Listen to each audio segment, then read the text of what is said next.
Hi, I'm Eleanor. Welcome or welcome back. Today is the 25th day of the Sealy Challenge. It's the 25th day of August. Whew. I seem to have developed a poetry reading habit now that it's 25 days. I find myself looking forward.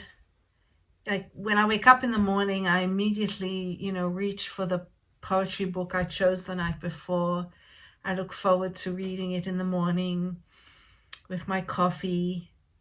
I look forward to finding time during the day to give the book my attention. I love this evening time when I can sit and recap and talk a bit. Sometimes I don't even know what I think about the book until I start talking to the camera. And then that exciting, although sometimes anxiety-provoking moment, late at night when I want to choose my next book and I'm just not in the mood for whatever I thought I would be in the mood for.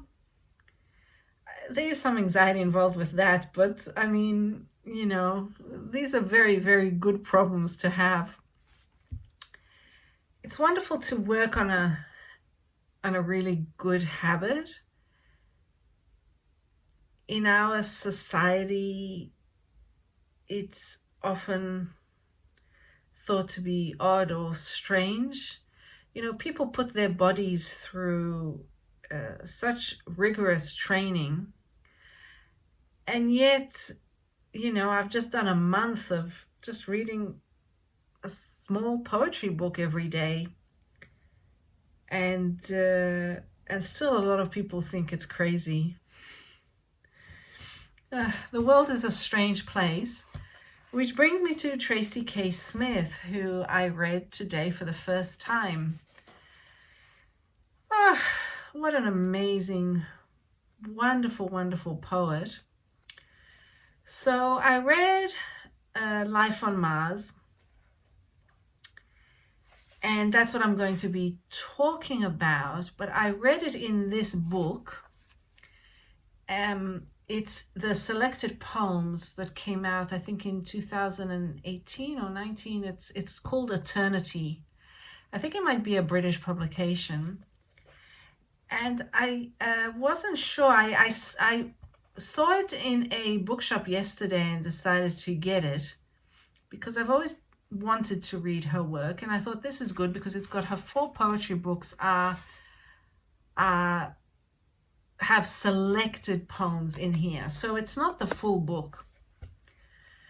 So I also got the audio of it from my library, and I read and I listened to the whole book, Life on Mars, as I was walking my greyhound Augie. And so I had this very different experience today. It's different reading a book within an anthology. Well, I don't know if you'd call it an anthology, within a compendium. Because just by holding the book, I'm aware that there's another book that comes after it and 2 books that came before. And it's almost like holding a timeline in your hands, and so the cover means much more. But then it also made me kind of wary because I thought, well, what have they left out? Listening to the audio helped me feel better about not missing out on anything, because I realized that the first poem and the last poem in this selection is the same as in the full book. And I like that at least the bookends are the same. And I think I was actually overwhelmed in a different way. I was overwhelmed with listening to the audio, which I haven't done for ages with a poetry book. It really took me by surprise how difficult it was to remain attentive to the to the poems. And Tracy K. Smith reads her own poems, and it's wonderful. She reads beautifully. But the minute your mind wanders for even 2 or 3 seconds, you really have lost the poem. And so in a way, it's to listen to an audiobook is to practice a kind of meditation.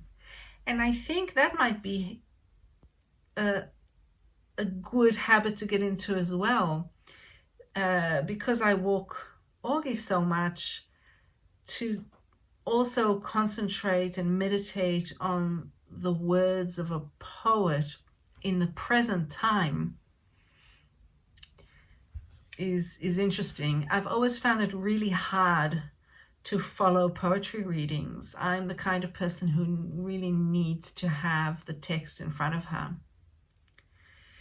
In any case, back to Life on Mars, and I'll put up the cover of the book itself, even though I didn't read it as such. Let me get my notes, because once again I've been overwhelmed. I'm actually in awe of Tracy K. Smith. And another thing the Steely Challenge has taught me, how you can really, once you read quite a bit, you can almost immediately tell when you're in the hands of a master poet or not. And of course, you know, there's all sorts of different poets for different people, but generally speaking, you can tell. I enjoyed these poems. I enjoyed immersing myself in this strange world that Tracy K. Smith explores. So she starts with this idea of science fiction, and of course bringing in Bowie. If you're familiar, if you're a fan of Bowie, I think that's a great introduction to this book. But it's the way she uses science fiction for her own purposes that is so intriguing.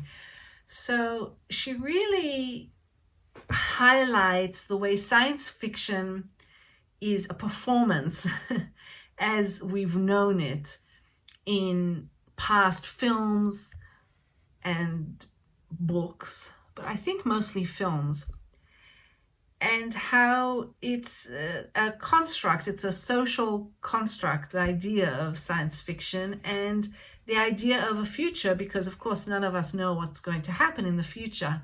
And so she brings that idea in and those references in while discussing the death of her father, whom she's mourning the loss of her father, who was very, very deeply loved by her.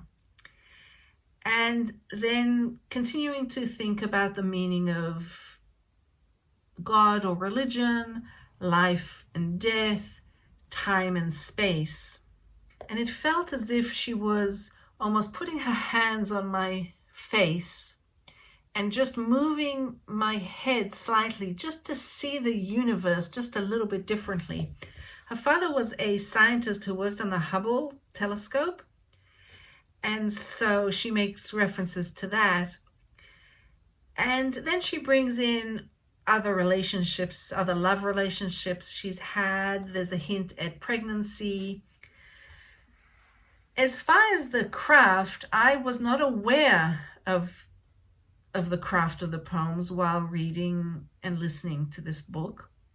It was only after going back more carefully that I realized that, oh, here's a villanelle, oh, here's a sonnet, oh, she's doing this, she's doing that.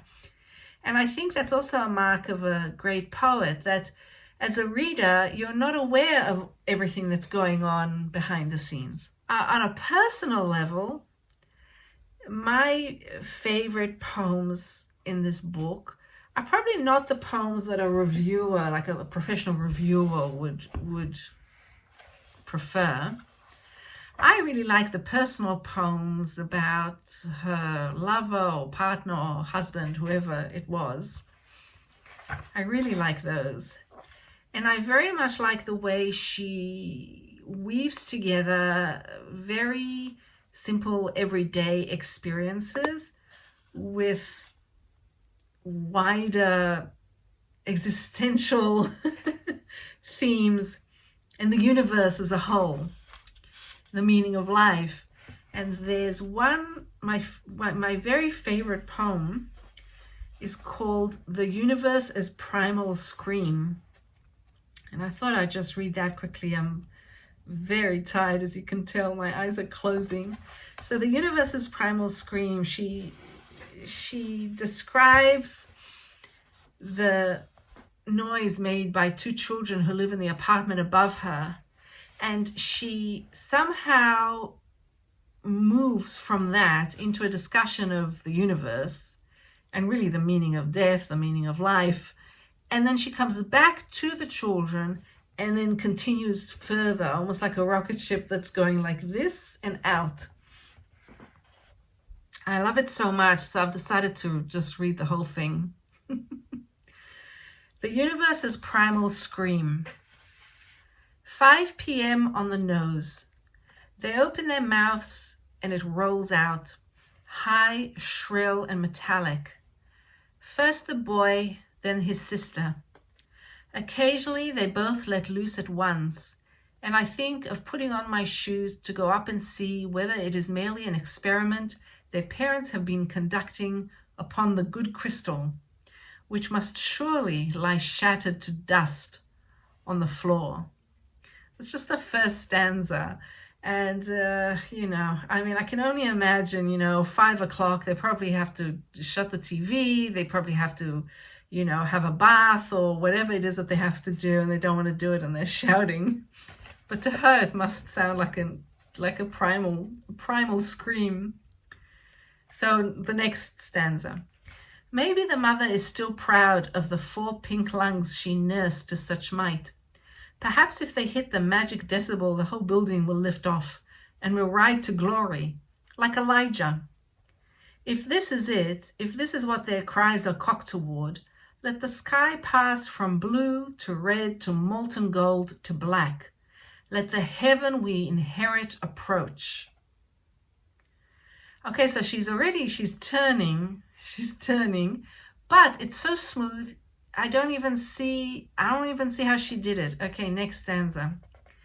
Whether it is our dead in Old Testament robes, or a door opening onto the roiling infinity of space, whether it will bend down to greet us like a father, or swallow us like a furnace, I'm ready to meet what refuses to let us keep anything for long, what teases us with blessings, bends us with grief, wizard, thief, the great wind rushing to knock our mirrors to the floor, to sweep our short lives clean.